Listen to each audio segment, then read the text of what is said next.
In the Sabha Parva, the second book of the Mahabharata, there is a description of a palace floor. The architect was Maya Danava. The material was crystal laid so precisely that arriving guests could not distinguish solid stone from still water. They lifted their robes expecting to wade through a pool. They walked into walls they believed were open passages.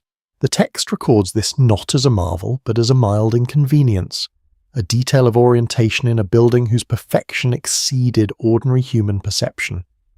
This palace is described in a text 10 times longer than the Iliad and the Odyssey combined.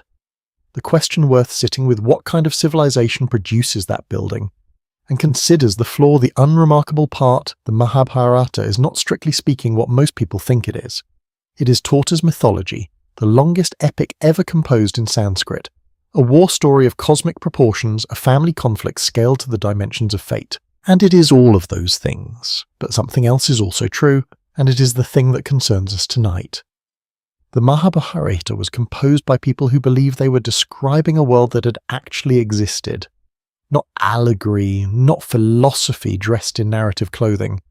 A civilization with specific cities, specific knowledge systems, specific weapons, specific qualities of human beings that had flourished and then ended in a single catastrophic generation, and whose loss was so total, so irreversible, that the only act of preservation available was to encode everything into the most durable medium the ancient world possessed: story.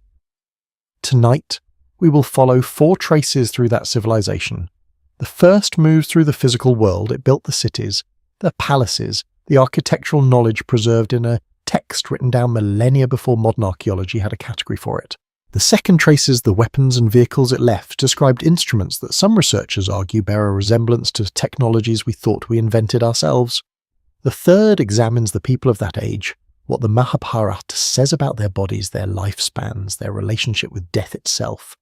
And the fourth follows the bones of a city beneath the sea, real mapped, dated off the coast of Gujarat, precisely where the text says it should be. We will not resolve the central question tonight. That is not what this space is for. The question is this: if the Mahabharata is not mythology but memory, if it is a record of a civilization that operated according to principles we have since lost, then what exactly was lost at Kurukshetra, and is any part of it still recoverable? We do not know. The evidence keeps accumulating quietly in inconvenient ways. Consider the text itself. 100,000 verses. 10 times the length of Homer, a document so vast that the tradition says of it, what is found here may be found elsewhere. What is not found here will not be found anywhere. It was composed, the tradition maintains, not as a creative act, but as a preservation act, an emergency archive of a civilization that knew it was ending, and had perhaps a single generation left to encode what had taken thousands of years to develop. That kind of urgency produces a very specific kind of text. Not a text that shows off, not a text that enlarges for dramatic effect. A text that describes a palace floor with the same careful specificity it applies to military formations, astronomical calculations and protocols for the withdrawal of weapons. A text that seems to believe at every level of its construction that the details matter, because the details are the knowledge. And then there is the question of the weapons. In 1945, a physicist named J. Robert Oppenheimer stood in the desert of New Mexico and watched the first nuclear detonation. He did not reach for Shakespeare. He did not reach for Homer. He reached for a verse from the Bhagavad Gita. The philosophical discourse embedded at the heart of the Mahabharata, and whispered, "Now I am become death, the destroyer of worlds." Scholars have debated for decades why he reached for that text in that moment. Some call it theatrical. Some call it the instinct of a classically educated man seeking metaphor under extreme pressure. Some suggest something harder to name, the recognition of a person who had just done something and understood in the doing of it that it had been done before, that the territory he believed he was entering for the first time had in fact been mapped in another language in another age. The Mahabharata describes a category of weapon it calls the Brahmastra. The description is specific in ways that resist easy reading as pure metaphor. When released, the text says the sky changes colour. Animals flee before the weapon arrives, responding to something in the atmosphere the text does not name, but describes as a trembling that moves through the earth itself. The soil is altered afterward. Nothing grows, not for years. Whether this is the description of an actual technology, an elaborate symbolic framework or something, the tradition does not have modern categories for that question, remains genuinely open. Some researchers argue the specificity is too precise, too technically structured to be literary invention. That argument deserves weight. It does not by itself dissolve the uncertainty. What is less contested is the physical evidence off the coast of Gujarat. Beneath the Arabian Sea in the waters near the modern city of Dwarka, there are submerged structures. Stone walls, geometric foundations laid in patterns too regular to be natural formation. Stone anchors of a design found nowhere else along the Indian coast, suggesting a port of significant scale operating at a period earlier than any previously known harbour in the region. The pottery recovered from the site dates by multiple analyses to somewhere between 3,000 and 5,000 years before the present, consistent with the Mahabharata's own implied timeline. The site sits precisely where the text says the city of Dwarka stood, flourished and was reclaimed by the sea. A second site, discovered in 2001 further north in the Gulf of Kambat, returned dating results that, if accurate, would make it the oldest known urban structure on Earth, older than Sumer, older than Egypt. Those dates are contested. The structures beneath the water are not. The bones of something are there. What exactly they are the bones of, that remains the question the sediment is not yet prepared to answer. What the Mahabharata asks of anyone who approaches it tonight is not belief. It does not require that you accept divine weapons, celestial cities, or the literal existence of gods who walk the earth in human form. It asks only what any serious document of great age asks attention. The particular quality of stillness that allows something old and carefully made to deliver what it was built to deliver. So we follow the first trace of the buildings, and we begin where the text itself begins, not with philosophy, not with war, but with a flaw. The world that was the flaw exists before the story does. That is worth holding for a moment. The fact that a text of 100,000 verses, a text containing the longest philosophical discourse ever embedded in a narrative, a text that preserves battle formations and genealogical lineages, and astronomical observations across millennia of careful transmission, chose to begin its account of a lost civilization, not with its gods, not with its kings, not with the weapons that could alter the structure of matter, but with the way light moved through a palace floor. The Sabha Parva. The second book of the Mahabharata devotes considerable attention to the Maya Sabha. The assembly hall built for the Pandava brothers by Maya Danave, the architect who served the Asuras. The description runs for several pages. It catalogues rooms, gardens, water features, the specific behaviour of light in specific corridors at specific times of day. And embedded within that catalogue is the detail about the floor crystal of such purity and such precision of laying that guests arriving at the hall unfamiliar with the building lifted their robes, crossing certain sections because they were certain they were walking over water. They stumbled in other sections because what looked like an open pool was in fact solid stone. The illusion was not a trick. It was not installed to deceive. It was simply the natural consequence of working with materials of extraordinary quality shaped by people who understood those materials at a level that goes beyond what we currently have technical language for. This is how the civilization of Dvapara Yuga enters the Mahabharata, not announced, not celebrated, described with the matter-of-fact specificity of someone who was there or who received the account from someone who was. The Vedic tradition that produced the Mahabharata divides cosmic time into 4 ages. The yugas, each one a stage in a vast cycle of descent and eventual renewal. Satya Yuga, the golden age, full and complete, a world in which the connection between the human and the divine required no intermediary, no ritual, no effort of will. It was simply the natural condition of existence. Treta Yuga, the second age, already fractionally diminished, the first faint thinning of the veil. Dvapara Yuga, the third age, the age the Mahabharata describes still extraordinary by any measure available to us, still carrying the deep memory of what the golden age had been, but beginning to feel the distance. The sacred is still present, still accessible, still structurally embedded in cities and knowledge systems and daily life, but it requires now the deliberate maintenance that it once did not. The fires must be kept lit. The transmission chains must be consciously preserved. The connection is still there, but it is no longer automatic. And then Kali Yuga, the fourth age, the age the tradition says we currently inhabit. This is the cosmological frame inside which the Mahabharata places its civilization, and it matters for understanding what the text is actually describing. The civilization of Dvapara was not primitive. It was not an early stage of a linear progression toward the present. It was in the Vedic understanding a late stage of a descending arc, a civilization already ancient by its own reckoning, shaped by thousands of years of accumulated refinement, standing closer in many respects to the divine origin of things than anything that would come after it. What the modern world calls progress, the accumulation of material technology, the expansion of industrial capacity, the extension of life through medicine and infrastructure, the Mahabharata would recognize as a different kind of development moving in a different direction toward different things, at the cost of other things that once existed and no longer do. This is not a claim that the ancient world was better. The Mahabharata is far too honest a text to make that claim. It shows us a civilization of extraordinary beauty and extraordinary violence of profound spiritual refinement and catastrophic moral failure of divine-level knowledge, wielded by human-level judgment, sometimes wisely, sometimes not.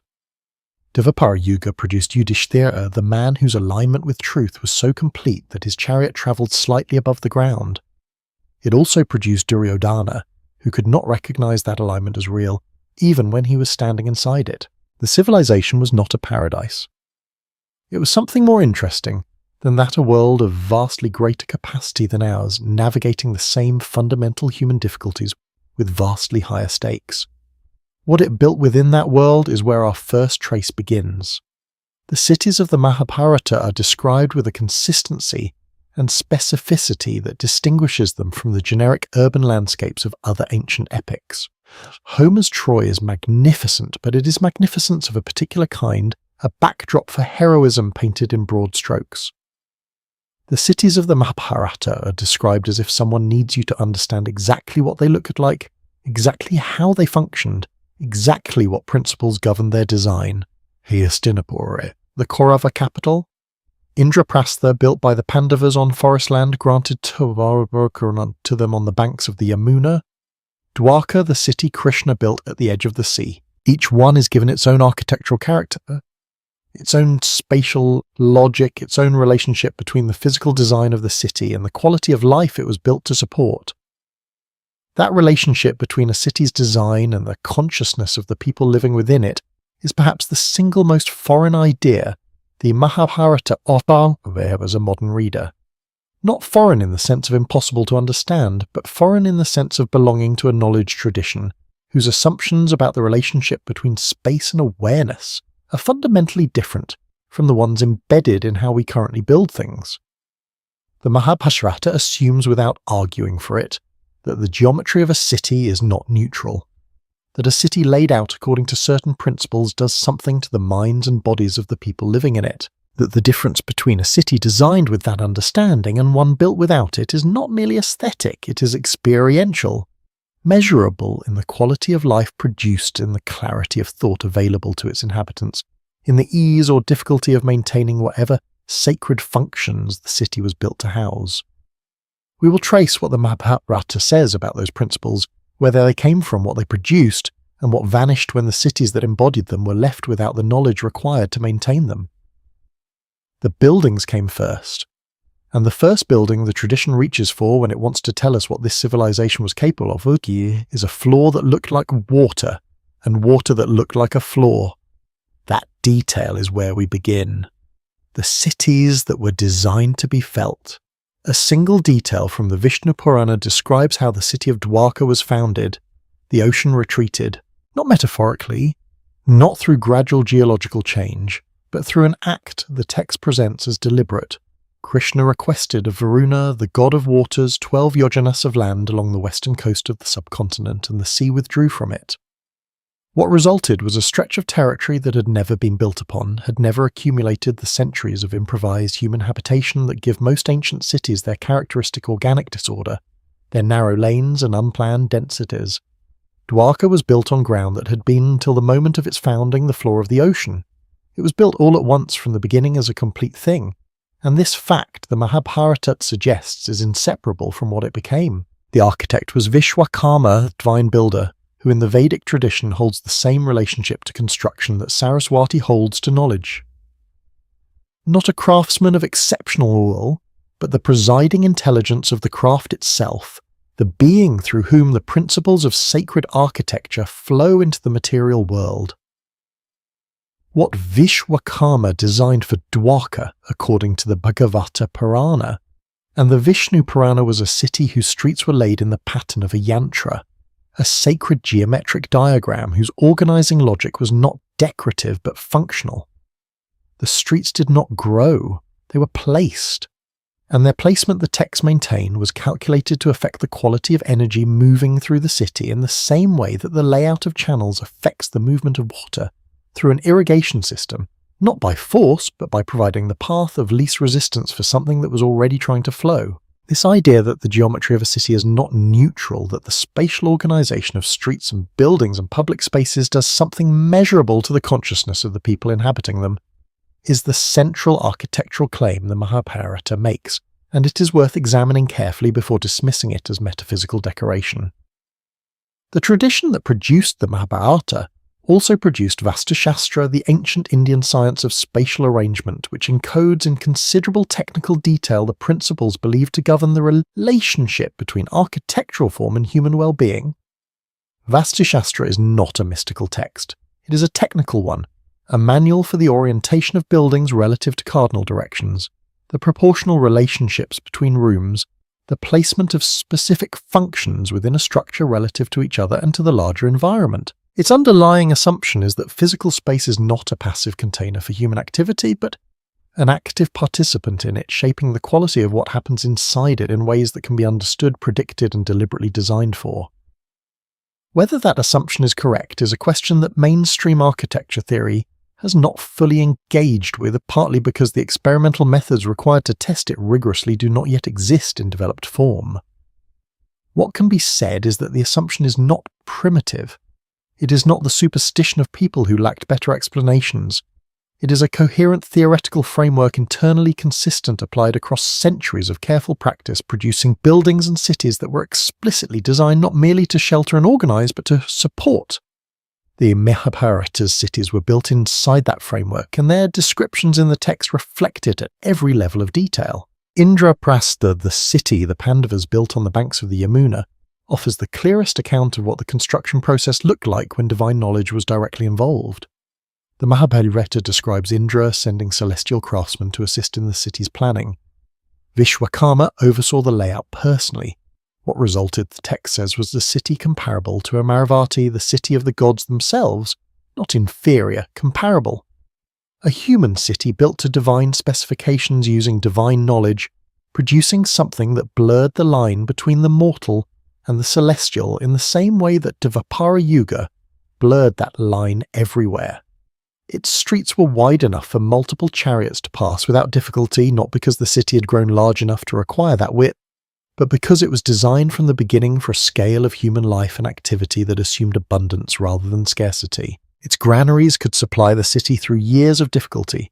Its halls of learning housed every form of knowledge the tradition recognized, not sacred knowledge, separately from practical knowledge, but all knowledge, together in a tradition that had not yet drawn the distinction between what is worth knowing for the spirit and what is worth knowing for the body. The buildings of Dwarka, described in the Bhagavata Purana, something approaching reverence, were made from materials the texts call golden, not in the symbolic sense of precious, but in the literal sense of colour and optical behaviour.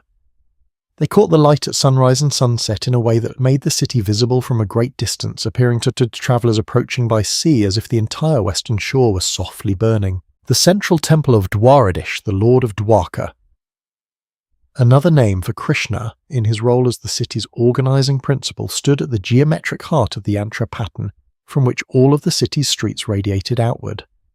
It was not merely the spiritual centre of Dwarka, it was the origin point of the entire city's spatial logic, the node from which everything else derived its position and its meaning, the way a compass bearing derives its meaning from the fixed point around which it rotates. What the Mahabharata is describing in these architectural passages is a civilization that understood something about the relationship between form and consciousness that our current tradition of building has largely abandoned not because it was disproven, but because the knowledge required to apply it was embedded in lineages that did not survive the events the text describes. The buildings are gone. The knowledge that produced them went with the people who carried it. What the text preserves is not the buildings themselves, but the record of what it meant to live inside them, what quality of daily life became possible when the city you inhabited had been designed by someone who understood at the deepest level what a human being needs in order to fully flourish. That understanding is what the second trace reaches toward, and it begins not in an architectural treatise, but in a weapon. The weapons that required wisdom before they required skill. Consider what it means to design a system of weapons whose most sophisticated feature is not the capacity to destroy, but the protocol for stopping. Most weapons traditions, ancient and modern, direct their technical sophistication toward lethality, toward range velocity, penetration yield. The Mahabharata describes a weapons tradition that directed its deepest technical attention toward something different, the problem of withdrawal, how to call back a force once released, how to contain destruction that has already begun moving through the world, how to design into the very structure of the most powerful instruments ever described in Sanskrit literature a built-in constraint that could not be separated from the weapon itself without destroying what made the weapon functional. This is not the weapons tradition of a primitive culture mythologized into magnificence by centuries of retelling. The architecture of that concern is too specific, too structurally integrated to have been invented by people who had never faced the actual problem it addresses. The Sanskrit word is astra. It is usually translated as weapon, and the translation is inadequate in the same way that translating a symphony as organized noise is inadequate, technically accurate at one level, missing everything that matters at another. An astra is not an object. It is a relationship of precisely formulated connection between a trained human mind and a specific force of nature invoked through mantra, directed through intention, and released through a ritual act that could be as minimal as a single spoken syllable or a gesture of the hand. The Mahabharata describes dozens of specific astras, each one a distinct entity with its own name, its own presiding deity, its own range of effects, and critically its own specific conditions, not just for invocation but for withdrawal. The withdrawal protocols are treated in the text as more technically demanding than the invocation. Any trained warrior of sufficient lineage could learn to release an astra. The capacity to call one back once moving required something more, a depth of concentrated awareness, a quality of stillness under extreme pressure that the tradition treated as the highest test of a practitioner's genuine mastery. The Brahmastra is the most extensively described of these weapons, and its description is the one that has attracted the most sustained attention from researchers operating outside the Vedic tradition. When the Brahmastra is released, the Mahabharata says the sky changes colour before the weapon arrives. A trembling moves through the earth and through the water and through the cellular structure of every living thing in the vicinity, an anticipatory disturbance, a vibration that precedes the visible event as if the weapon's approach reorganizes the physical environment in advance of its own arrival. The explosion when it comes produces light. The text explicitly compares to solar light not figuratively, not as a poetic elevation of brightness, but in the specific sense that the light produced by the Brahmastra operates at the same order of intensity as unfiltered sunlight, capable of the same category of biological damage. After the weapon has passed, nothing grows. The soil is altered. The capacity of the land to support life is suspended, not permanently, the tradition implies, but for a period long enough that for any practical purpose the land is finished. Whether this is the description of a physical technology, an elaborate spiritual metaphor, or something that belongs to a category, our current framework does not contain that question, cannot be settled here. What can be said is that the description is precise in ways that do not read like invention. Invention tends toward the spectacular and the vague. This is specific and constrained the way technical documentation is specific and constrained because it is trying to convey something that was actually understood rather than something that was being imagined. The Vimana, the aerial vehicle described throughout the Mahabharata, the Ramayana, and the earlier Vedic texts, presents a different and, in some ways, more challenging set of questions. The Vimananika Shastra, a text of disputed antiquity but undeniably peculiar technical content, describes multiple categories of Vimana with the categorical precision of a manual rather than a legend. There are specifications for materials chosen for their het resistance, their lightness, their specific reflective properties at altitude. There are descriptions of navigation systems. There are accounts of the specific problems that rise when a Vimana operates in the upper atmosphere, and the engineering approaches developed to address those problems. The pushback of Vimana described in the Ramayana, the great aerial vehicle Ravana uses to travel between Lanka and the mainland, is described as large enough to carry significant numbers of people faster than any ordinary conveyance and responsive to the intention of its operator in ways the texts describe as closer to biological intelligence than mechanical control. It moves silently. It produces no visible exhaust, no fire, no trail of combustion. Multiple independent sources describe this absence of visible propulsion not as an oversight or a gap in the description, but as a noted characteristic of how these vehicles operated. What powered them is the question the texts are least consistent about, and intellectual honesty requires sitting with that inconsistency rather than resolving it in either direction. Some sources suggest mercury vortex propulsion, a concept that has attracted genuine theoretical interest from researchers in unconventional physics for its potential plausibility as a propulsion mechanism. Some suggest solar energy absorbed and concentrated through specific materials and configurations, and some sources suggest something that the modern technical framework has the least purchase on, that the Vimanas were powered, at least partly by the trained awareness of their operators, that they functioned not as machines in the sense of mechanisms that operate independently of the person using them, but as extensions of the pilot's own body responsive to intention, to the quality of attention directed at the vehicle's operating systems, in the same way that the Astras were not Dwarka weapons, but relationships between a human mind and a natural force. Both the Astra and the Vimana in this reading belong to the same underlying category technologies of consciousness instruments designed to interface with the natural world through the medium of a trained and disciplined human awareness, rather than through the accumulation and expenditure of physical fuel. This places them in a category that our civilization has no existing framework for evaluating, because we have not developed that kind of technology, and therefore have no direct experience against which to measure the claim. The honest position is to note that the claim appears consistently across multiple independent sources, that the people making it were in other respects describing things they demonstrably understood in great detail, and that consistency of this kind across independent sources is generally considered in other fields of inquiry to be worth taking seriously, not proof, a pattern and a pattern that the third trace will complicate considerably. The people the world made and the world they made possible. The most uncomfortable evidence in the Mahabharata is not the weapons, it is not the architecture, and it is not the aerial vehicles. The most uncomfortable evidence is the human beings, what the text claims about their bodies, their perceptual capacities, their relationship with time and death, and what it implies about these conditions required to produce that kind of person. Because if the cities and the weapons can be filed with some effort under the category of lost technology, things that existed and were forgotten, things that might one day be reconstructed, given sufficient research and sufficient will, the human beings of Dvapara Yuga cannot be filed there. You cannot reconstruct a type of person the way you might reconstruct a building technique. The people the Mahabharata describes were not produced by technology that was lost. They were produced by a world that was lost. And that distinction is where the third trace begins to apply real pressure to everything the first two established. Bhishma is the figure the Mahabharata uses most consistently to anchor its account of what a human body was capable of in that age. His story runs across more of the epic's length than almost any other characters. He appears before the central narrative begins and survives, past the war itself, dying by his own choice on a bed of arrows weeks after the battle has ended. The text does not present his longevity as a divine miracle.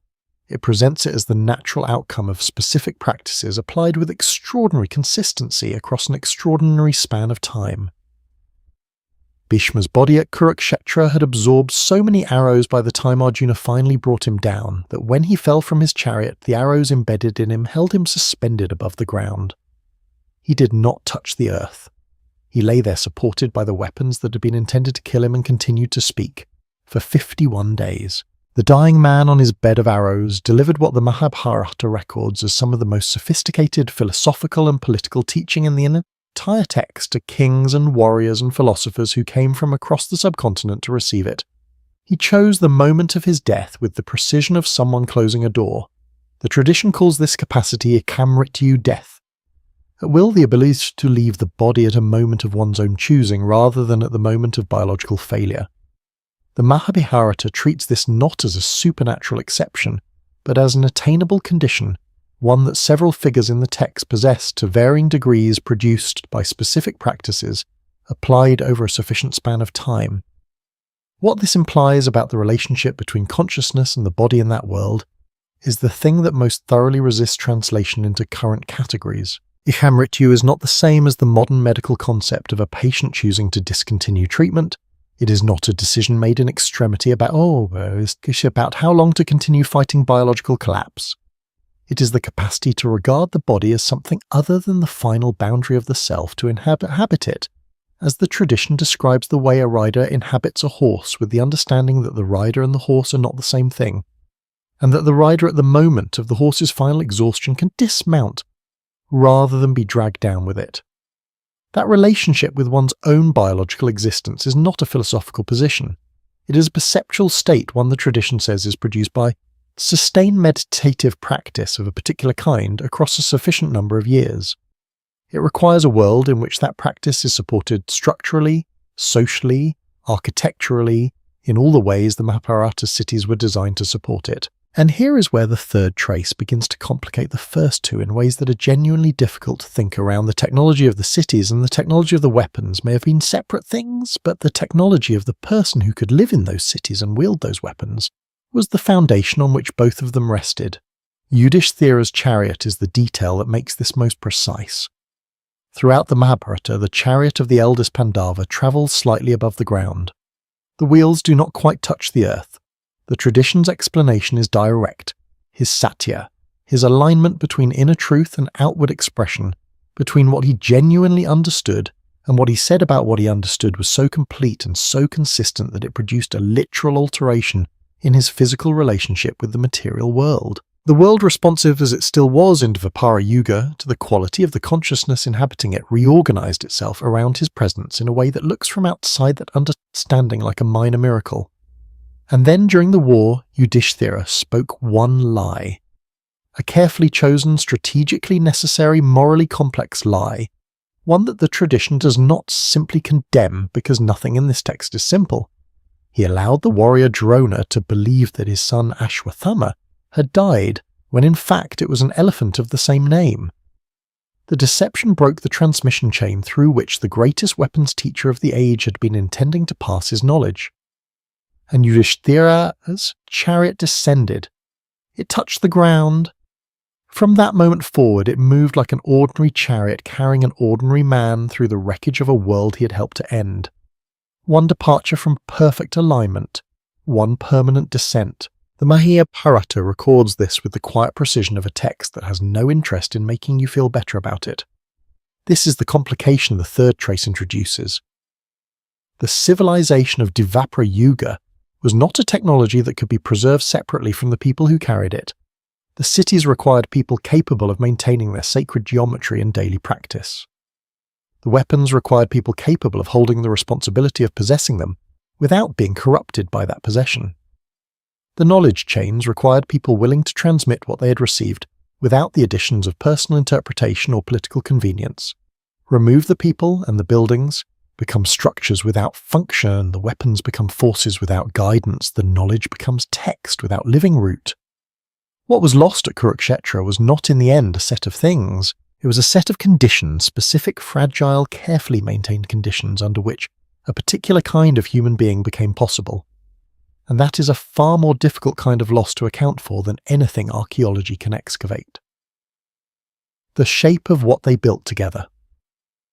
Pull back from the individual traces for a moment and look at what they form when placed beside each other.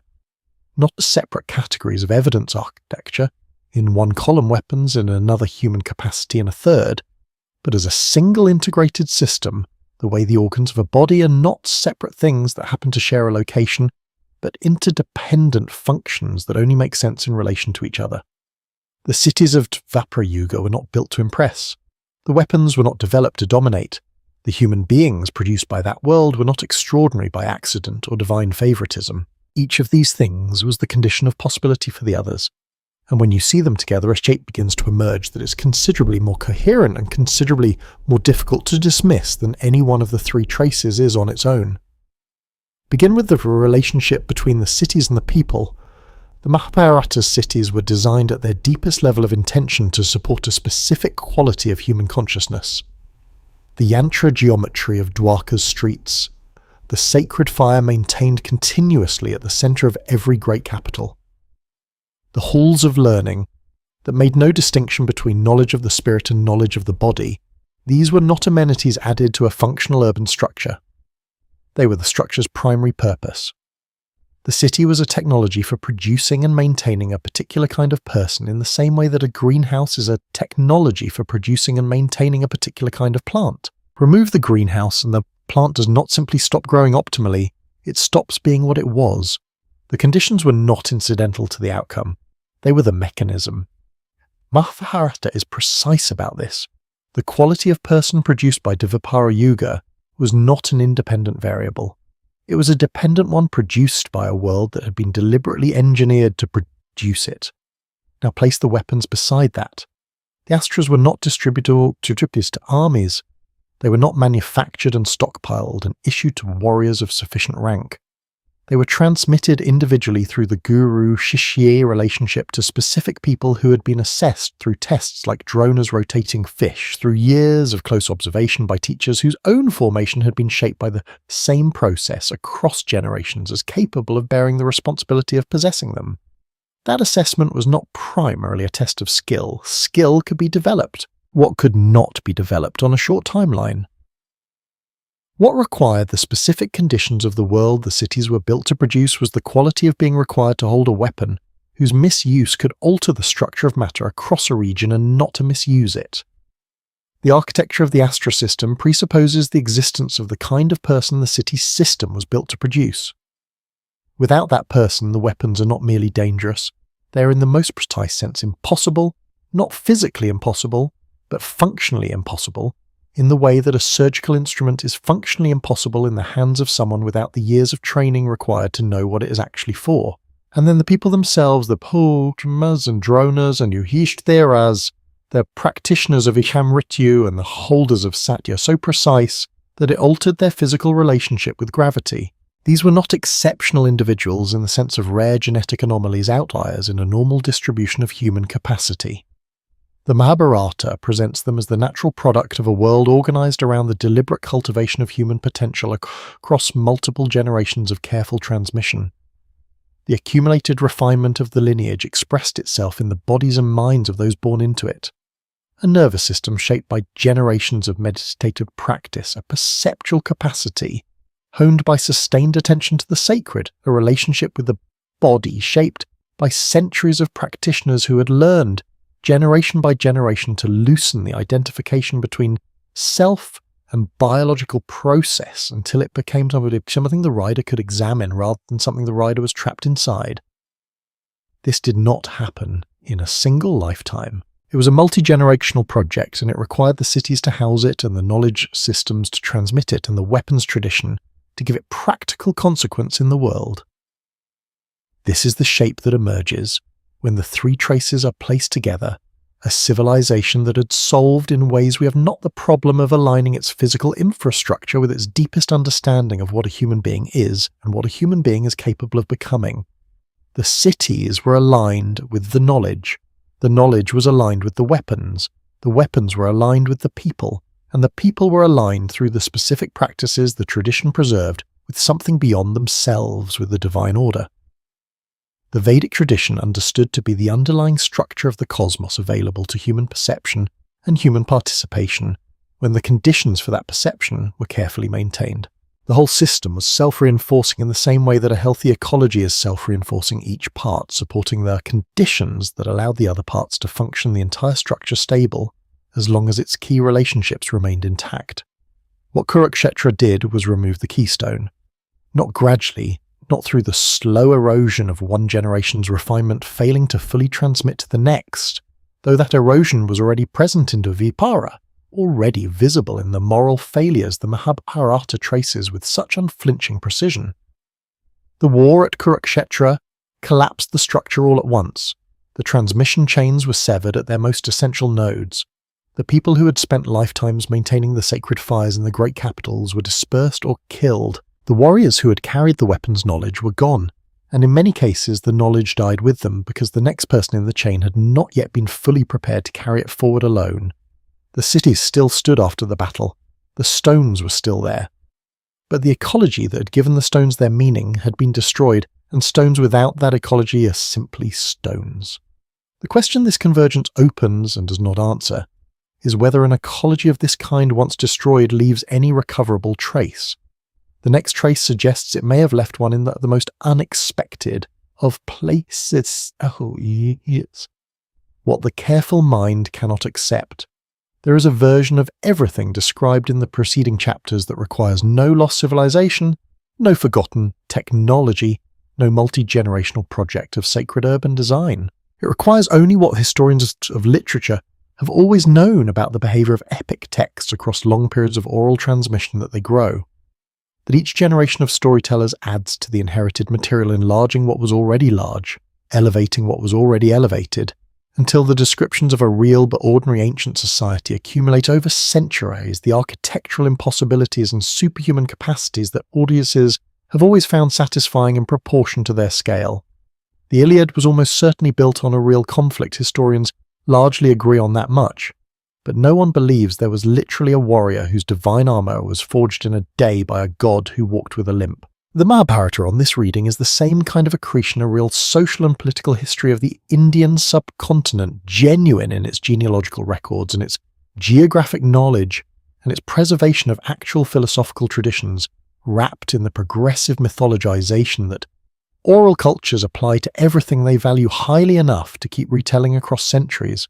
The crystal floor, the levitating chariot, the weapon that sterilizes soil for years. These are the natural product of that process, not evidence of anything that actually existed. This argument deserves genuine weight. It is not lazy skepticism. It is the application of a principle that extraordinary claims require extraordinary evidence, that the most parsimonious explanation for extraordinary descriptions in ancient texts is literary elaboration, rather than historical record that has served the discipline of ancient history well in many contexts. The problem is not with the principle. The problem is with what it leaves unexplained when applied to the Mahabharata specifically, and the things it leaves unexplained are not peripheral details, but structural features of the text that sit uncomfortably with the elaboration theory. Epic texts that have been mythologized through retelling tend to become vague in the direction of the mythological. Their architectural descriptions become generic, their heroic capacities become absolute and undifferentiated, their battles become cosmic and unspecific. The Mahabharata moves in the opposite direction. Its architectural descriptions are specific in ways that serve no narrative purpose. The precise dimensions of rooms, the specific materials used in floors, the detailed accounts of waste disposal systems in cities. No oral tradition elaborates in that direction. Elaboration adds drama. It does not add plumbing specifications. The second serious objection concerns the archaeological evidence, specifically the underwater sites off the coast of Gujarat. The structures exist. That much is not contested by mainstream archaeology. What is contested vigorously and with legitimate methodological concerns is the interpretation of those structures, and particularly the dating of the Gulf of Kampat site. The 9,000-year date announced by India's National Institute of Ocean Technology in 2002 was based on carbon dating of organic material recovered from the sitewood and other biological matter found near the geometric structures on the seafloor. The methodological problem is significant organic material in an underwater environment can be transported considerable distances by currents before settling, which means that the organic material dated at the site may not be contemporaneous with the structures near which it was found. Mainstream archaeology's caution about the Kambat dating is not on this point unreasonable.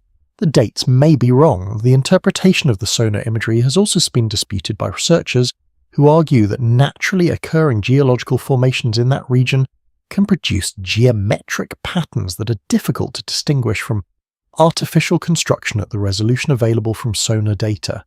these are real limitations on what the evidence currently permits. The Dwarka site, with its physically recovered artifacts, the anchors, the pottery, the foundations, is on somewhat stronger evidentiary ground. But even there, the identification of the submerged structures with the Mahabharata's Dwarka remains an inference rather than a demonstrated fact. What the skeptical position does not explain, however, is the convergence of specifics. The text places Dwarka at a precise location on the western coast of Gujarat. Submerged structures of artificial origin are found at that location. The text describes Dwarka as a coastal city of significant size with a notable port. The recovered anchors suggest a port of significant size, operating at a period earlier than any previously known harbour in the region. The text describes the city's perimeter as fortified on its sea-facing side. What appears to be a massive fortification wall has been traced running along what would have been the city's sea-facing perimeter. Any one of these correspondences could be coincidence. The convergence of all of them in the same location, in the same configuration at a period broadly consistent with the text's own implied timeline, that convergence is harder to account for through coincidence alone, and the skeptical literature has not fully addressed it. The third objection is perhaps the deepest because it targets not the evidence, but the epistemological framework the Mahabharata itself proposes.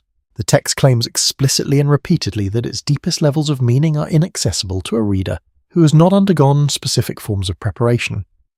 It claims that what it is describing cannot be fully understood through the analytical methods that modern scholarship brings to it. This is a claim that is by design impossible to falsify. Any failure to find evidence of the civilization the text describes can be attributed to the reader's insufficient preparation rather than to the civilization's non-existence. That is not a feature of a reliable epistemological framework. It is a feature of an unfalsifiable one. The Mahabharata's insistence that it can only be fully understood from inside a particular tradition of practice is from a scientific standpoint a significant problem, and yet the tradition makes this claim not to protect itself from scrutiny, but to describe a genuine feature of a particular kind of knowledge that is experiential rather than propositional, that it changes the instrument of perception rather than simply adding content to it, and that describing it to someone who has not undergone the relevant experience is like describing colour to someone who has been blind from birth. Whether that description of the knowledge is accurate is exactly what cannot be determined from outside. The skeptic's objection is well formed. It does not dissolve the observation that produced it. What remains after sitting with all three objections is not a confirmed civilization and not a dismissed text. It is a pattern whose contours have become, if anything, more precise through the pressure of genuine skepticism, and whose centre remains in the most honest accounting available, genuinely unresolved. What survives the pressure? In a small temple in the city of Udupi in coastal Karnataka, there is a recitation of the Mahabharata that practitioners of the tradition say has not stopped. Not interrupted for a festival, not paused for a generation's worth of political upheaval, not discontinued during the centuries when the subcontinent was being remade by successive waves of conquest and conversion and the slow administrative pressure of colonial governance. The sound of the text has continued moving through human mouths and human ears and human minds in that place, with a consistency that the people who maintain it describe not as an achievement but as a responsibility, the continuation of something that was already very old when their teachers were young, something they received and are obligated to pass forward in the same unbroken state in which they received it. Whether this specific claim of absolute continuity can be historically verified is a separate question from the one the claim raises, which is this: what kind of knowledge and what kind of civilization's relationship to that knowledge produces the impulse to maintain a transmission of this kind across the full span of recorded Indian history? The skeptic chapter established something important, and it would be a mistake to move past it too quickly. The objections it raised were not resolved. The dating problems at Khambat remain dating problems. The elaboration theory of epic literature remains a coherent framework. The unfalsifiability of the Mahabharata's own epistemological claims remains a genuine methodological difficulty. None of these things were dissolved by the observation that they leave certain convergences unexplained. What changed after sitting with those objections is not the weight of the evidence, but the quality of attention available to it, because the skeptic chapter cleared away the temptation to resolve the question prematurely in either direction, And what remains when that temptation is removed is something that can be looked at more steadily. The pattern is still there, the convergences are still there, the structural features of the text that resist the elaboration theory are still there. And one additional thing is there that the skeptic chapter did not fully address because it belongs not to the category of archaeological evidence or textual analysis, but to the category of the transmission itself, to what it means that this particular text has been maintained, recited, memorized, and carried forward with extraordinary care across an unbroken span of time that no other document of comparable antiquity has matched. Vyasa the sage, to whom the tradition attributes the Mahabharata's composition, wept while he dictated. The tradition is explicit about this, and the explicitness is itself significant. This is not a detail that enhances the narrative's dramatic appeal. A weeping author does not make the text more compelling in the way that a heroic author would. It makes the text more honest. It records at the very point of the text's origin that the person who composed it understood with complete clarity exactly what was being lost, and found the loss genuinely unbearable. The grief is not performed for effect. It is the natural response of a person who has understood something irreversible about the world he's living through, who has recognized that the only thing still available to him is the work of documentation, and who is doing that work with the knowledge that the world it documents will not exist by the time it is finished. That quality of grief, specific, clear-eyed, without consolation, is preserved in the texture of the Mahabharata in ways that distinguish it from every other ancient epic. The Iliad grieves its heroes. The Mahabharata grieves its world. The distinction is not subtle once you have felt it in the reading. What Vyasa encoded in the text beyond the surface of its narrative, the tradition calls Sanda Pasha twilight language, the language of the threshold. It is a mode of communication that delivers one meaning to a reader approaching the text casually, and a different meaning entirely to a reader who has been prepared to receive it. The preparation the tradition describes is not scholarly. It is not the accumulation of academic knowledge about the text, not fluency in Sanskrit, not the memorization of its verses, though all of these have their place. The preparation is experiential. It is the development through sustained meditative practice of the same quality of attention that Drona was testing for on the morning of the rotating fish, the capacity to be so entirely occupied by a single point of focus that everything peripheral to it ceases from inside the awareness to register. A reader with that quality of attention approaches the Mahabharata's technical passages differently than a reader without it, in the same way that a trained musician hears a score differently than someone who has never learned to read music. The notes are the same, what is perceived in them is not. This is not mysticism. It is a description of how expertise in a particular domain of perception changes what is perceptible within that domain. The recovery after the skeptic chapter is not a return to uncritical acceptance of everything the Mahabharata claims. It is a more careful positioning, one that holds the legitimate objections in one hand and the things those objections cannot account for in the other, and resists the pressure to let either hand go. What the skeptic established is that the evidence is insufficient to confirm the civilization the text describes. What the recovery establishes is that the evidence is equally insufficient to dismiss it, and that the tradition's own account of why the evidence would be insufficient, why a civilization built primarily in human beings rather than in stone, would leave exactly this kind of partial, contested, frustratingly incomplete physical record is itself a coherent explanation rather than a convenience one. A civilization that embedded its most important knowledge in people rather than monuments would leave, when those people were gone, exactly what the archaeological record shows: the bones of impressive structures, the traces of sophisticated organization, and a text that insists it contains more than it appears to contain, waiting for a reader capable of receiving what it was built to deliver. The continuous recitation in Udupi is one form of that waiting. The submerged walls off the coast of Gujarat are another. What connects them is the shape of a civilization that chose at the moment of its ending to preserve itself in every medium available, in stone under the sea, in story above it, and in the unbroken breath of human voices carrying a sound forward through time, with the patient conviction that somewhere eventually the right kind of attention would arrive to meet it. The transmission that was designed to outlast its world 18 chapters. That is the length of the Bhagavad Gita. the philosophical discourse spoken by Krishna to Arjuna on the field of Kurukshetra. In the pause before the battle began, 18 chapters embedded within a text of 100,000 verses, spoken in the space between two armies, addressed to a single man who has laid down his bow and cannot bring himself to raise it again. The number is not accidental. The Mahabharata lasts 18 days. It involves 18 military divisions. The Gita contains 18 chapters. The tradition's relationship with this number is too consistent, too structurally pervasive to be coincidental.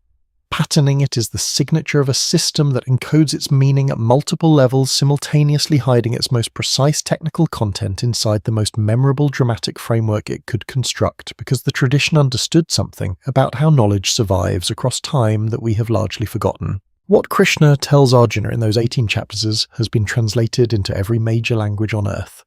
It has been commented upon by philosophers across 25 centuries, from Adi Shankaracharya in the 8th century to Thoreau, reading a borrowed copy on the banks of Walden Pond in the 19th, to the physicists and psychologists and cognitive scientists who have been returning to it with increasing frequency in the decades since the boundaries between consciousness studies and hard science began to dissolve in interesting ways. The Gita is, by any measure of sustained attention across cultures and centuries, one of the most consequential texts the human mind has produced. And yet the tradition that produced it insists with a consistency that should give any serious reader pause that the text has not yet been understood. Not misunderstood, not partially understood. Not understood at one level while remaining opaque at another. Not yet understood in the sense that the understanding the text was designed to transmit has not yet been received by the civilization that has been reading it most intensively for the past 200 years. This is not a mystical claim about secret knowledge reserved for initiates. Krishna says in the Gita more than once, and with characteristic directness, that what he is pointing toward is the simplest thing available, simpler than any technique, requiring no complex preparation, no elaborate ritual, no years of specialized study. He is pointing at what the listener already is, at the level of awareness that underlies and sustains all the particular contents of experience. The difficulty, he acknowledges, is not in the concept. It is in the distance between the concept and the living reality. It points toward a distance that can only be crossed by direct experience, and that no quantity of reading, however careful, can substitute for. The Gita is a map. The tradition is precise about this, and a map of a territory, however accurate, however beautifully made, is not the territory. The territory can only be entered directly through the kind of inner work that the Mahabharata shows us in the lives of its practitioners.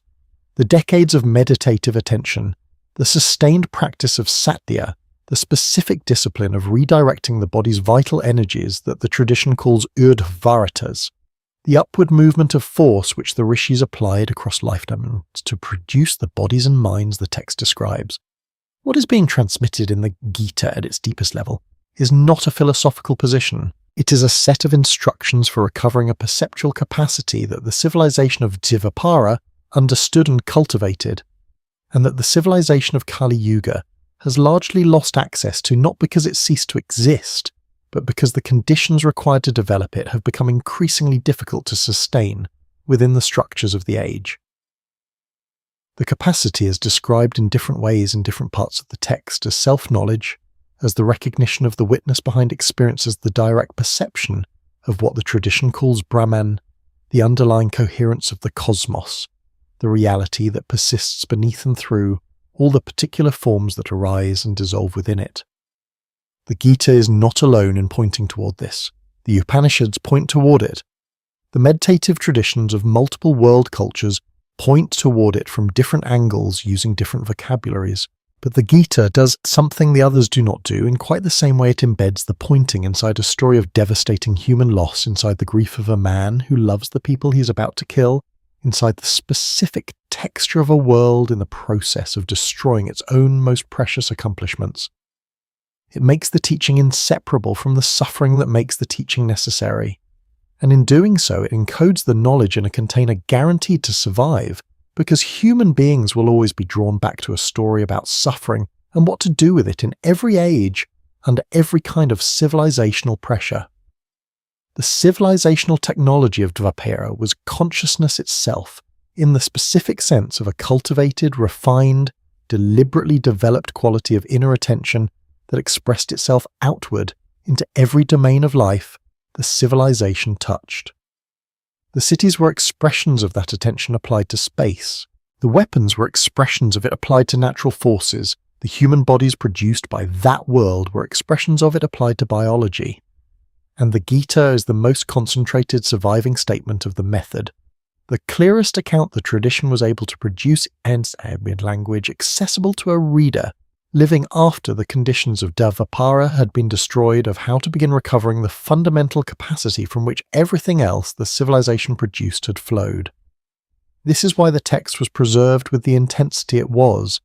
This is why the recitations have continued without interruption through the fall of empires and the dissolution of the social structures that once supported them. The people maintaining the transmission understood at some level that may not always have been fully articulate that what they were carrying forward was not cultural heritage in the passive archival sense, not the memory of a world that was gone, but a living set of instructions for recovering what that world had understood, still functional, still applicable, still capable of producing in a reader with the right quality of attention something of what it was designed to produce. The map is still accurate. The territory it describes has not moved. What has changed is the availability of people willing to use the map as a guide rather than a monument, to approach it as a practical instrument, rather than a sacred artifact to ask of it, not what it says about the past, but what it is trying to do in the present. The patterns that carry no return address. Parikshit was born already knowing. That is the detail the Bhagavata Purana preserves about the last king of the Pandava line, and it is among the most precise and most quietly devastating details in the entire tradition. He was not born with a memory of what had happened to him in the womb, the Brahmastra, Lamka finding him the small, intensely luminous point of light the text describes as the weapon reaching its target, and then the presence of Krishna entering the womb to shield him with something the text can only describe as divine protection. He did not remember these events the way a person remembers events with narrative and sequence and the emotional texture of a recalled experience. He was born with the impression of them already integrated into his body, into the specific quality of his nervous system, into the way he perceived the world from his first moment of consciousness in it. The Mahabharata's language for this is careful. It says he recognized upon encountering Krishna after his birth the specific quality of the presence that had been with him before he was born, not recognized in the sense of intellectual identification, recognized in the sense that the body knows its own history. This detail does not fit comfortably inside any of the interpretive frameworks available for it. If the Brahmastra is pure metaphor, a symbolic weapon representing the destructive force of hatred directed at future possibility, then Parikshit's prenatal marking has no physical dimension, and his recognition of Krishna is simply a theological statement about the soul's knowledge of the divine. That reading is coherent. It is also, when applied to the text's actual language, not quite adequate to the specificity of what is described. The text is not speaking about a soul's metaphysical familiarity with its protector. It is speaking about a body bearing the impression of an event that occurred before it was fully formed, carrying in its cellular structure the record of a force that found it and a presence that intervened. If that is a metaphor, it is a metaphor of an unusually technical kind. The kind that maps too precisely onto a physical description to be read as purely figurative without loss. And if it is not metaphor, then it is a description of something the Mahabharata understood about the relationship between consciousness weaponry and biological formation that we do not currently have a framework for accommodating, and the absence of that framework is our limitation rather than the text's. Consider alongside this the pattern of 18. The war lasts 18 days.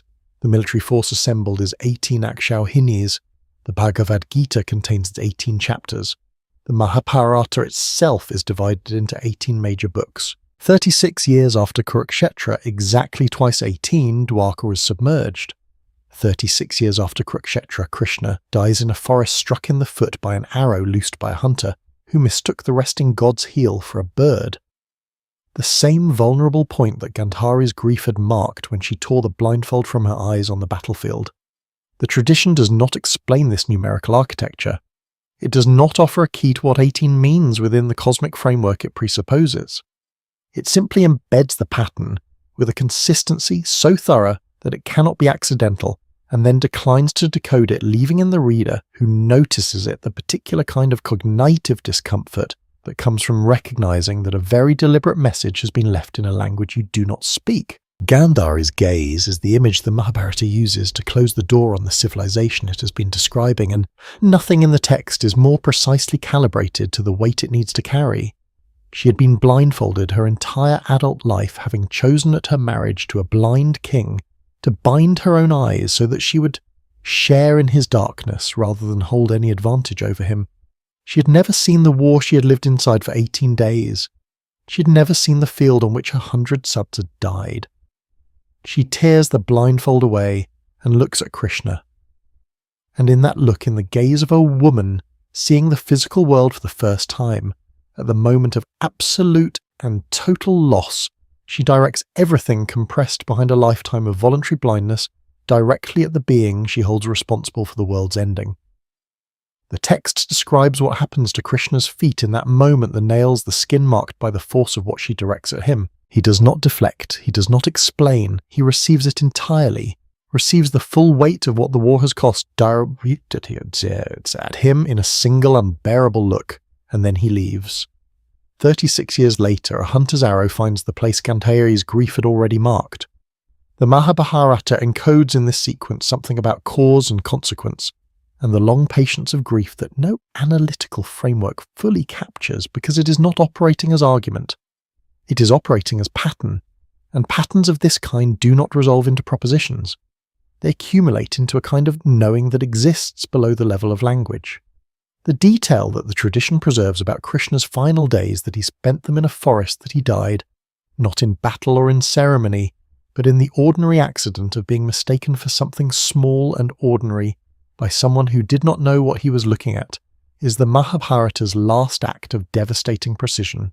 The god who had organized an entire civilization around his presence, who had been the living axis between the human world and the divine order. It was built to serve, who had spoken the Gita on the battlefield and shielded Parikshit in the womb, and received Gandhari's grief without diminishment, left the world through a hunter's error in a forest quietly in the way that things end when the age that required them has finally passed, not proof of anything.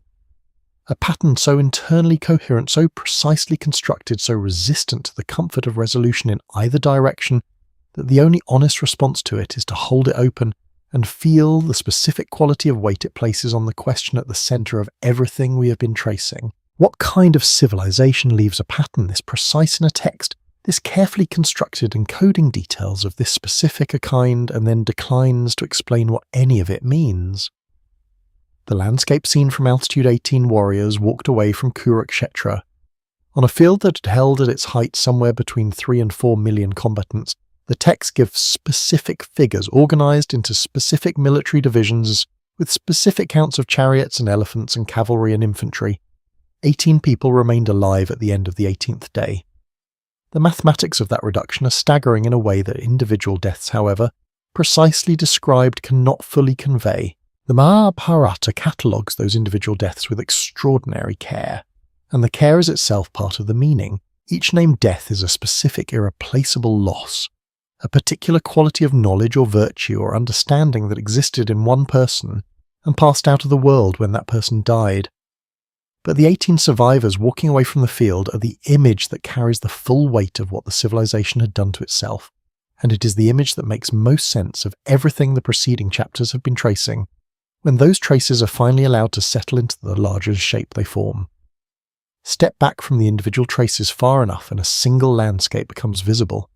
Not a landscape of evidence and counter-evidence, argument and rebuttal, confirmation and skeptical challenge that is the close focus view necessary and valuable at the appropriate moment, but not the view from which the deepest shape of the thing can be perceived. The landscape visible from altitude is something simpler and in some respects more troubling, a civilization of extraordinary internal coherence that was destroyed not by an external force, but by the failure of its own deepest principles applied with less than the completeness they required. The moral failures the Mahabharata traces across its 100,000 verses, Yudhishthira's gambling, Duryodhana's refusal of any settlement, The successive violations of the rule's vulnerable warfare that accumulated through the 18 days until the battle had consumed its own ethical framework along with everything else.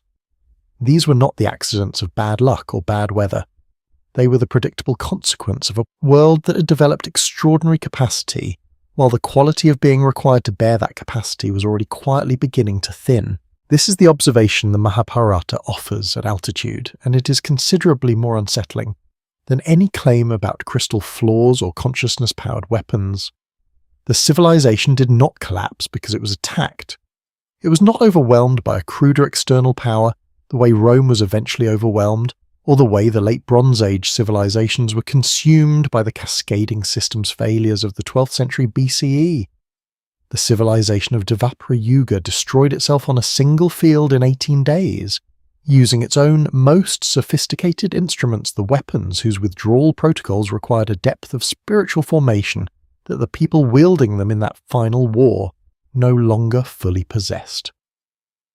The Brahmastra was released by Ashwatthama at the womb of the last surviving woman of the Pandava line, with an intention total erasure, the elimination not just of the present, but of the future that the weapon's own tradition had explicitly prohibited. The prohibition was not arbitrary, it was structural. The weapon was designed for use against an opponent of equivalent capacity. When directed at an undefended target with the intention of absolute elimination, the text implies it becomes something other than what it was designed to be, and the person releasing it becomes something other than what a holder of that knowledge was supposed to be. The weapon did not fail. The formation that was supposed to make its use responsible had already failed weeks earlier when Drona died. Pull back further and the landscape reveals something about the relationship between technological capacity and moral formations that the Mahabharata seems to have been constructed at every level of its architecture to make visible. The civilization of Dvapara possessed instruments, weapons, cities, knowledge, systems, human bodies of extraordinary refinements and whose safe use required a quality of inner development that was itself the product of conditions the civilization was responsible for maintaining.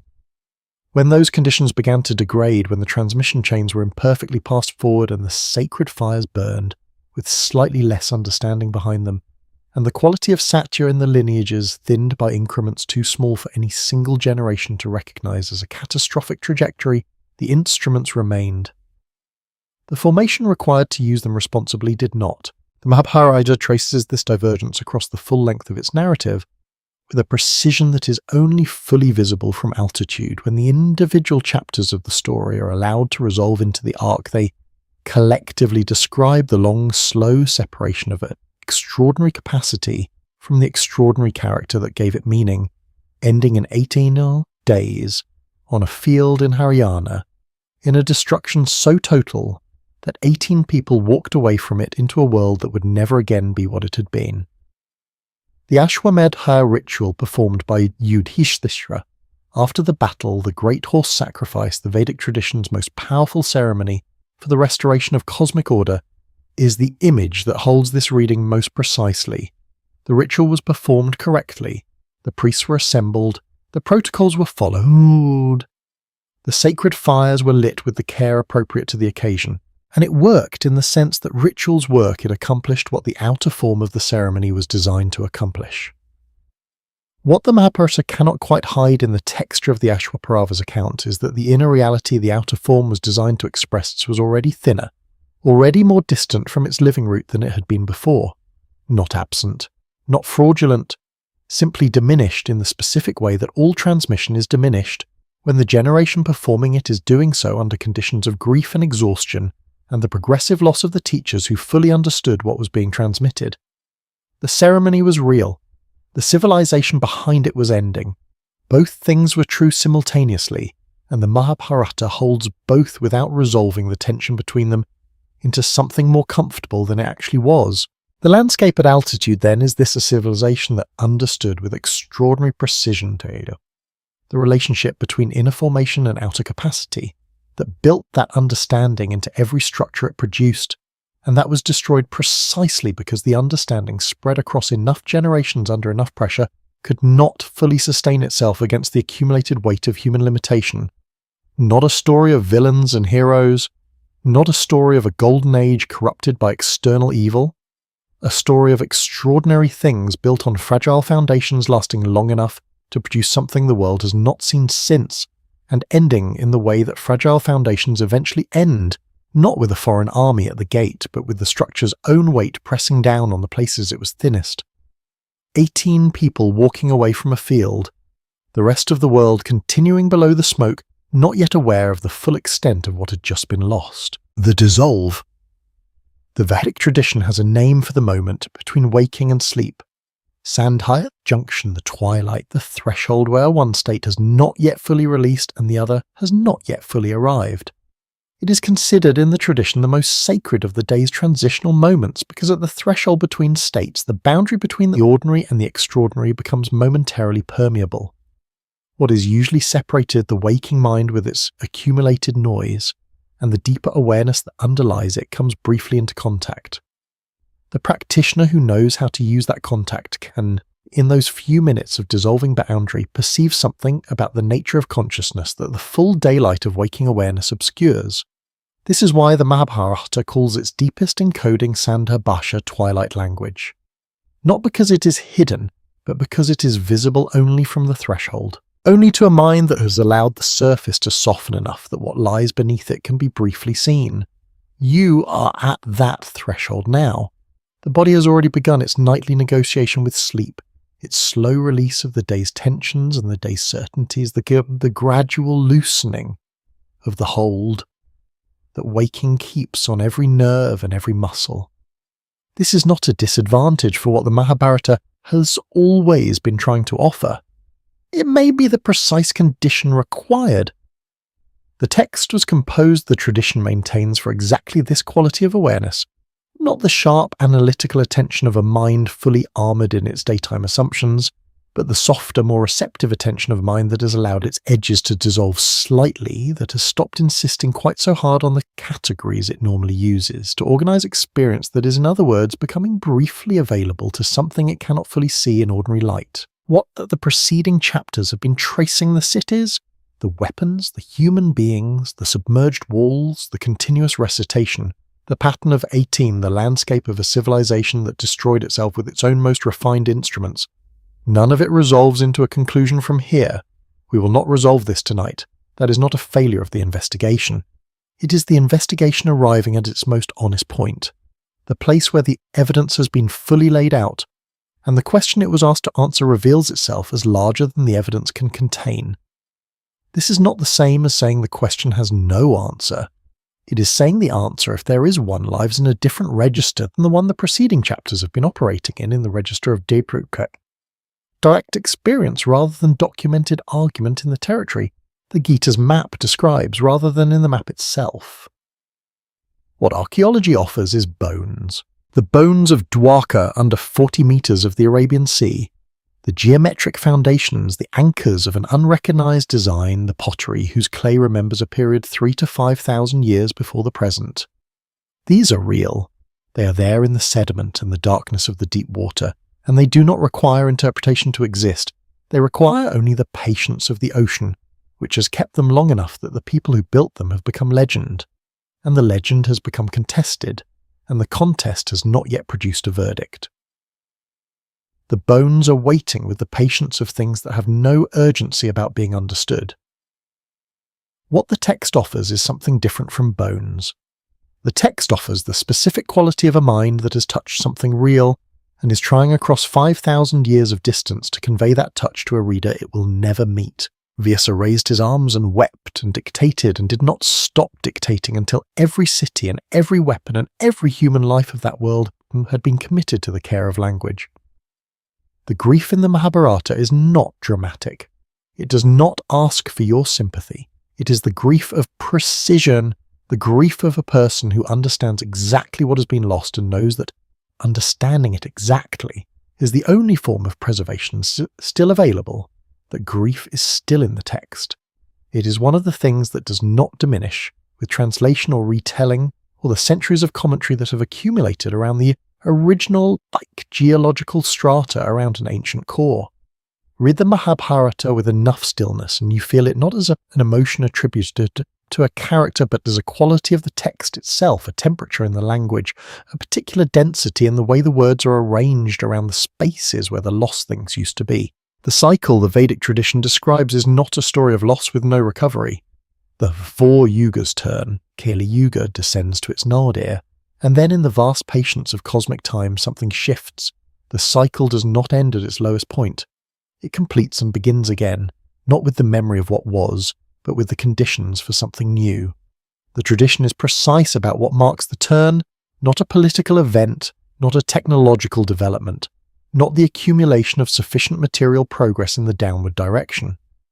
The turn is marked by a change in the quality of human consciousness, a sufficient number of people recovering through whatever means remain available in the diminished conditions of the Dark Age enough of the interior capacity that Dvapara Yuga cultivated deliberately and systematically to shift the aggregate quality of awareness in the world back toward the threshold of a new beginning. The Mahabharata was composed as a contribution to that turn, not as a relic of the past, but as a seed for the future, a living transmission embedded in the most durable container available designed to survive Kali Yuga intact and deliver its content to the awareness waiting on the other side of the darkness. The recitations that have continued without interruption in the small lamplit rooms of temples across the subcontinent are the maintenance of that seed's viability, the continuous application of the conditions required to keep something alive across the span of an age in which the conditions for its full expression no longer exist. The sound moves through the air.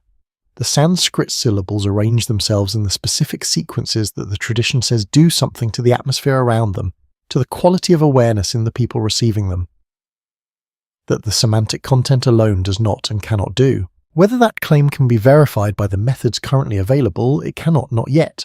Whether the people making it have been making it consistently for long enough and with sufficient internal coherence to deserve the particular quality of attention that serious claims deserve, that is a different question, and its answer leans differently. The bones lie in the dark water. The text moves through the air in the dark room. The threshold between one state and another is exactly where you are. The lamp that was still lit. The Bhagavata. Purana preserves one detail about Dwarka's final hours that the other accounts do not linger on, and it is the detail that has stayed with readers across the centuries in a way that the grander images, the retreating ocean, the city of golden buildings, the yantra streets somehow do not. As the sea returned, it moved through the city slowly, street by street, building by building, with the patience of something that had been waiting a long time and felt no need for haste. The people who had remained those who had not left when Krishna warned them, who had chosen to go on living as fully as possible inside the life they had for as long as that life remained available, watched the water come. The temple at the city's centre stood longest. Its height or some quality of its construction, or perhaps something about the specific point in the sacred geometry from which the entire city radiated, kept it above the waterline after everything surrounding it had already been taken. The lamp inside it was still burning when the water finally reached the top. Some accounts say this, and then it was gone, the lamp, the temple, the city, the world that had organized itself around the presence that had made the city worth building. Hold that image for a moment without moving away from it. A lamp burning inside a temple while the sea rises around it. Not a dramatic image. Not the kind of ending that epic literature usually chooses for its greatest civilizations. No fire, no conqueror, no final battle on the steps of the last remaining structure. Just water rising slowly in the dark and a small flame continuing to do the only thing it knows how to do, which is to burn until the water reaches it. There is something in the specificity of that image that resists the pressure to make it mean something in particular. It does not ask to be interpreted. It asks only to be seen, the way the Mahabharata at its most honest asks only to be seen without the urgency to resolve it into a lesson, or a proof, or a comfortable conclusion about what the past means for the present.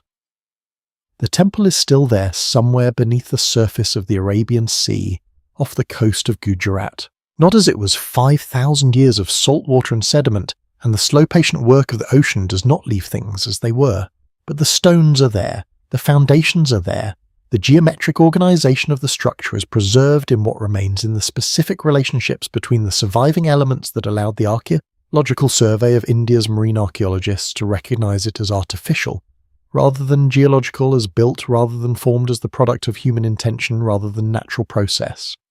The lamp is not there. Fire does not survive underwater. But the place where the lamp was is there in the darkness, in the specific location within the structure's geometry that the yantra pattern would have designated as its center, the point from which everything else derived its position and its meaning, now empty, now dark, still mathematically present in the relationships between the stones that once surrounded it. Somewhere in the world tonight, in a room lit by a single lamp, someone is reciting the Mahabharata aloud. Not for the first time, not for the last. In a tradition of recitation that has carried the sound of this text through every century since it was first spoken, that has continued through the dissolution of the civilization that produced it, and the rise and fall of every political order that succeeded it. That will continue the people maintaining it believe through whatever comes next. The sound moves through the air.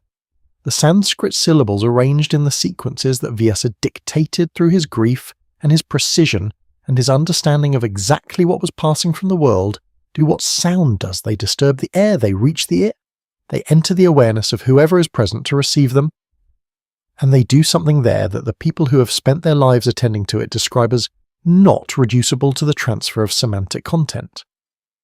Something else. Something that the twilight language of the tradition points toward and declines to fully name, because naming it would reduce it to the kind of thing that can be known without being experienced. And the whole architecture of the Mahabharata's transmission is built on the conviction that this particular kind of knowing cannot be separated from the experience of it. The question at the center of everything we have traced tonight, whether the Mahabharata is mythology or memory, whether the civilization it describes existed in the forms it describes, whether what was lost at Kurukshetra is recoverable in any form by a world living in the long descent of Kali Yuga, that question is still open. It has not been resolved by the bones under the sea, or the continuous recitation in the lamplit room, or the specific gravity of Gandhari's gaze, or the pattern of 18 that runs through the text, like a signature in a language no one has fully translated. Not proof.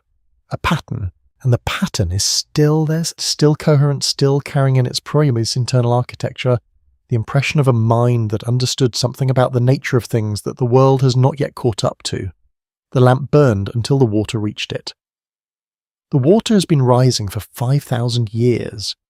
Somewhere beneath the Arabian Sea, in the specific darkness of a depth that daylight never reaches, the place where the flame was is still there, still mathematically present, still located exactly where the sacred geometry said the center should be. The floor is where we began. Crystal laid so precisely that water and stone became indistinguishable from each other, guests lifting their robes for a pool that was not there, stumbling against a wall that looked like open air, a building whose perfection expressed itself not in grandeur, but in the quiet confusion of people who had walked into a space that exceeded their capacity to read it correctly. That image has been with us through every chapter of this night, and it stays now at the edge of sleep in the way that certain images stay, not because they demand interpretation, but because they carry a weight that the waking mind cannot fully process, and so passes still intact into whatever deeper attention receives what the day leaves unfinished. We did not solve it tonight. The crystal floor is gone, the city around it is gone, the civilization that considered that floor an unremarkable detail of a routine building, the civilization whose weapons required withdrawal protocols more sophisticated than their invocation, whose cities were designed to support the consciousness of the people inside them, whose greatest practitioners chose the moment of their own death with the precision of someone closing a door at the end of a long and considered day, that civilization is 5,000 years away from us, separated by the kind of distance that history measures not in centuries but in the accumulated weight of everything that has been forgotten between then and now. We moved through what the record preserves. We sat with what the bones under the sea suggest, and what the continuous recitation implies, and what the pattern of 18 encodes in a language that has not yet been fully translated. None of it added up to certainty. That was never what it was for. There is a particular quality of not knowing that is different from ignorance. Ignorance is the absence of information. This other thing, the not knowing that sits at the center of everything the Mahabharata preserves, is the presence of a question so precisely formed that it reveals by its very precision how much was once understood that is no longer available to us. The text knows what it is describing. The grief in it is the grief of exact comprehension, not of vague loss. Vyasa wept, not because something beautiful had passed, but because something specific and irreplaceable had passed, and he knew exactly what it was and exactly what its absence would mean for every generation that came after. That knowledge is still in the text. The question it holds is still there, shaped by the same hands that shaped it 5,000 years ago, waiting in the way that things wait when they have no urgency about being found, because they know that what they contain does not diminish with waiting. The lamp burned until the water reached it. Somewhere in the darkness beneath the Arabian Sea, in the specific location the yantra geometry designated as the center, the place where the flame was is still mathematically present. Still there in the relationships between the stones, still located in the precise and patient language of geometry, exactly where it was when it was lit. Perhaps that is enough to carry into sleep, not an answer. Just the image of a flame that burned as long as it could in the center of something carefully built in a city that was made for love, in a world that understood things we are only beginning to remember how to ask about. The questions will be here when you wake. They are not going anywhere. They have waited 5,000 years with remarkable composure, and will wait a few hours more without difficulty, for now the body has already made its decision. The breath has already begun its long, slow evening work, and the distance between you and the crystal floor and the lamp and the rising water is exactly the right distance, far enough to let the images settle into whatever they are, when the analytical mind releases them close enough that something of what they carry might arrive, in the particular way that things arrive in sleep. Not as information, but as impression, not as conclusion, but as a quality of knowing that does not require language to be real. The sea is patient. The text is patient.